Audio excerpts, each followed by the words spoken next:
assaulting her and she just did that, it's going to give you this. Right. It's 2 seconds. We even have a technique I'm going to show you with a knife, that when a guy has a knife to your throat and you grab his hand, you bite it. Trust me, it's the same thing with kicking to the groin. They go like, oh! Because nobody wants to be bit. Nobody wants to be, well, we'll get into this also. The mouth, you also can hock a big giant loogie in their face. Ew. Right. Look at her face. What did she just say? I don't want to do this. Like, Mom, that's what I learned today. Okay, look. Some guy's got my hands, and he's dragging me away, and I can't headbutt him. I'm going to spit in his face.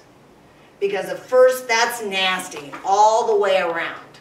All the way around. I don't care who that guy is. He could be some terrorist from Iran that, you know, whatever. You spit in their face for that split second, they go like that. That's all you need is a split second. That's all you need. And understand this, what takes minutes for the police to arrive only takes seconds to hurt or kill you. That's what we're looking for, is quick, get in, get out, go home, be safe. All right.